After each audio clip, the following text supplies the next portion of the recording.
ভারত সফরের রেশ কাটতে না কাটতেই আগামী ৯ জুলাই চীন সফরে যাচ্ছেন প্রধানমন্ত্রী শেখ হাসিনা। চীন সফরে অর্থনৈতিক এবং বাণিজ্যিক গুরুত্বপূর্ণ বিষয় নিয়ে আলোচনা হবে এবং একাধিক চুক্তি স্বাক্ষরিত হবে বলে পররাষ্ট্র মন্ত্রণালয়ে দায়িত্বশীল সূত্রগুলো মনে করছে। চীন বাংলাদেশের সঙ্গে অর্থনৈতিক সম্পর্ককে এগিয়ে নিয়ে যেতে বদ্ধপরিকর।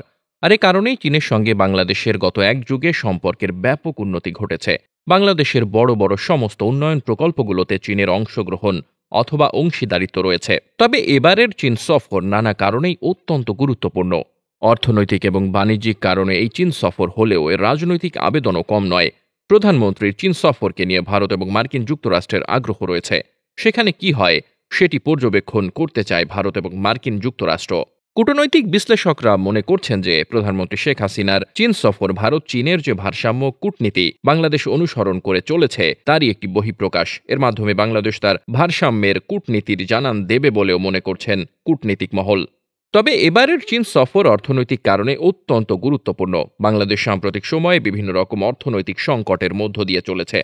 এই বাস্তবতায় এবারের চীন সফরে বাংলাদেশ $700 কোটি সমপরিমাণ ঋণ সহায়তা নেবে বলে ধারণা করা হচ্ছে, যা চীনা মুদ্রায় 5040 কোটি ইউয়ান। এই ঋণ সহায়তার মধ্যে বাণিজ্য সহায়তা $500 কোটি এবং বাজেট সহায়তা $200 কোটি হতে পারে বলে জানা গেছে। চীন সফরে ৯ জুলাই চীনের প্রধানমন্ত্রী লি কিয়াংয়ের সঙ্গে বৈঠক করবেন প্রধানমন্ত্রী শেখ হাসিনা। এই সফর নানা কারণে গুরুত্বপূর্ণ। এই সফরের ফলে একদিকে যেমন বাংলাদেশ তার অর্থনৈতিক সংকট মোকাবিলার ক্ষেত্রে একটি বড় ধরনের সহায়তা পাবে। বাংলাদেশের বৈদেশিক মুদ্রার রিজার্ভ এখন ক্রমশ কমে যাচ্ছে। যদিও এবার ঈদের সময় রেমিটেন্সের প্রবাহের কারণে বৈদেশিক মুদ্রার রিজার্ভের কিছুটা অগ্রগতি হয়েছে, তবে সেটি আশাব্যঞ্জক নয়। $700 কোটি ঋণ সহায়তা বাংলাদেশের অর্থনীতিতে একটি নতুন প্রাণ স্পন্দন সৃষ্টি করবে বলেই অনেকে মনে করছেন। পাশাপাশি চীনের এই সফরের ক্ষেত্রে রাজনৈতিক তাৎপর্য অত্যন্ত গুরুত্বপূর্ণ। সাম্প্রতিক সময়ে বিশ্বে এক ধরনের মেরুকরণ চলছে। মার্কিন যুক্তরাষ্ট্র মধ্যপ্রাচ্যে প্রায় নাস্তানাবুদ হয়ে গেছে। আফ্রিকার দেশগুলোতে চীনের আধিপত্য প্রতিষ্ঠিত হয়েছে। এরকম অবস্থায় চীন বাংলাদেশের উপর কতটুকু প্রভাব বিস্তার করবে তার একটি ইঙ্গিত পাওয়া যাবে এবারের সফরে।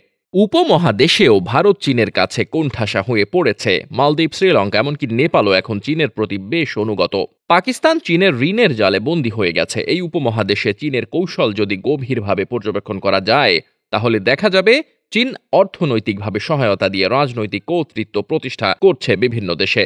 এটিকে বলা হচ্ছে চীনা ফাঁদ। বাংলাদেশ কি এই চীনা ফাঁদে পা দেবে? এ নিয়ে কূটনৈতিক মহলে নানা রকম আলোচনা চলছে। তবে বাংলাদেশের পররাষ্ট্র মন্ত্রণালয় বলছে বাংলাদেশ কখনোই চীনা ফাঁদে পা দেবে না। এখনো বাংলাদেশের যে ঋণ গ্রহণের হার তাতে চীনের হিস্সা অনেক কম। বাংলাদেশ বিশ্বব্যাংক, এডিবি সহ বিভিন্ন দাতা সংস্থার কাছ থেকে ঋণ নিচ্ছে। আর বাংলাদেশ কখনোই ঋণ পরিশোধে খেলাপি হয়নি।